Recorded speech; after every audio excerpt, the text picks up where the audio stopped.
Okay, Minorcan Navy, here we go. I want to do something for you guys, and this is something I kind of did with the Golden Ray. I started doing early on, and I want to do it for this project as well, and that is kind of go through some of the key players we see out around the site. And the first one is the Douglas J, the big tug there for Don John. We'll see this tug moving the Chesapeake 1000 around the site. This is the workhorse for the Don John fleet that's out there, and beautiful tug. Now, being able to identify them when they're out on the site is kind of, well, I guess you could say it's kind of a hobby of mine. And you see the color of the Don John tugs. All their equipment is that sky blue, and it's got a little bit of white trim, and then it's got the elevated top over the wheelhouse there. And then some particulars from the Don John website. We see this is pretty big tug, 115 feet long there. One thing I did notice, it shows one main engine. We know she's twin powered just by watching some video of watching that tug twist that Chesapeake 1000 up to the dock, getting alongside the pier. Yeah, she's twin screwed, so maybe she has two of those Caterpillar power plants in her. But it's readily identifiable out on the site. That's the Douglas J.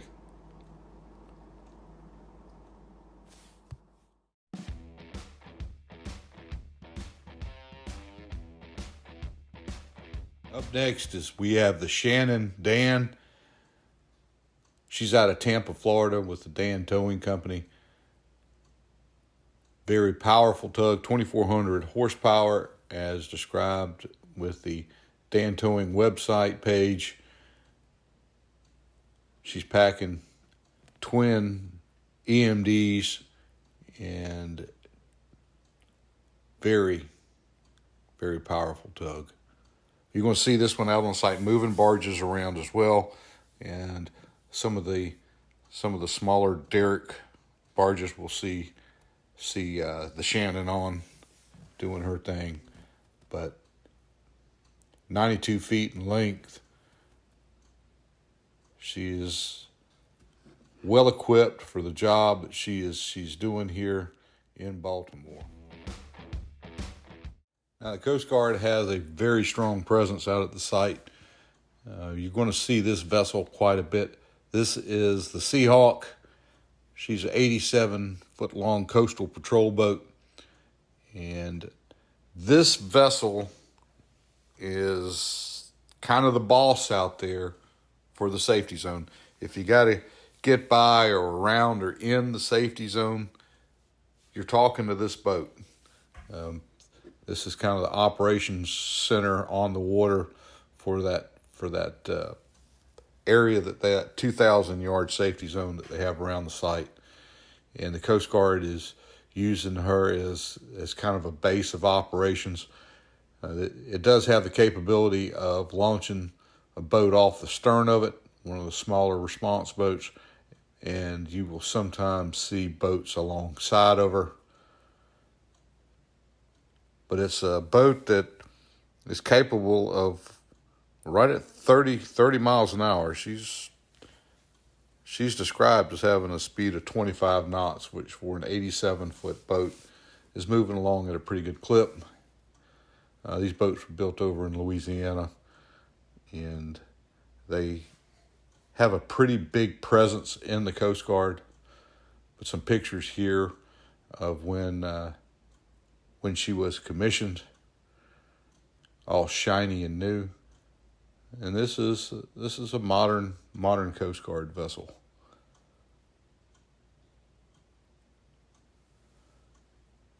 We did find some particulars on the boat, and we'll let you guys kind of glance over them and kind of talk a little bit. It kind of explains the boat, the class, if you will, and what its capabilities and really what it does for the U.S. Coast Guard.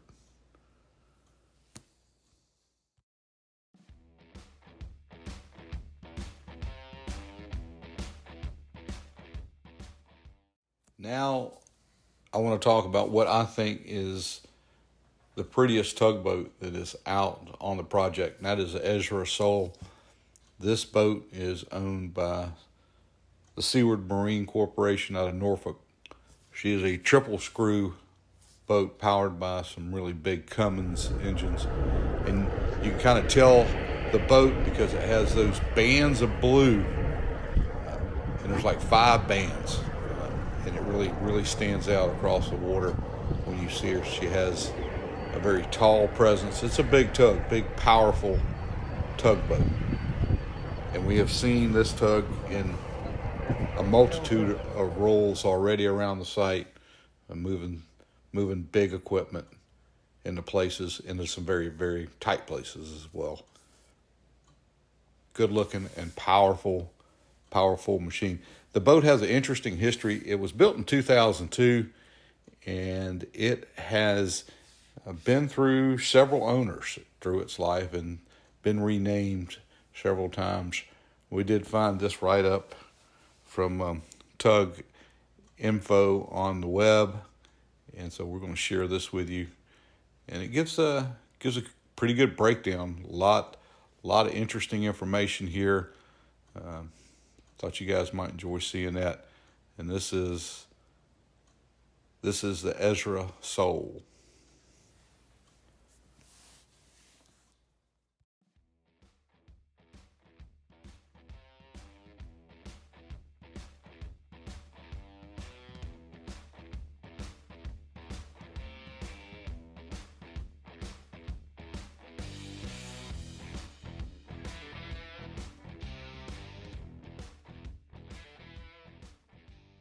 Guys, I want to share this with you. This is a memorial that's been set up for the construction workers who perished in this event. I know a lot of folks, there's a lot of different emotions about this, but I want to tell you one thing, the way I see this. These guys are heroes. If they had not been up on top of that bridge working that night, the police officers that were there to help them with the lane closure would not have been in place to stop the traffic that probably saved many lives that night. I think the state of Maryland owes these guys a debt of gratitude. Well, hey, that's all we got for today. Thanks for joining us here. As always, we want to say, hey, you guys be safe out there.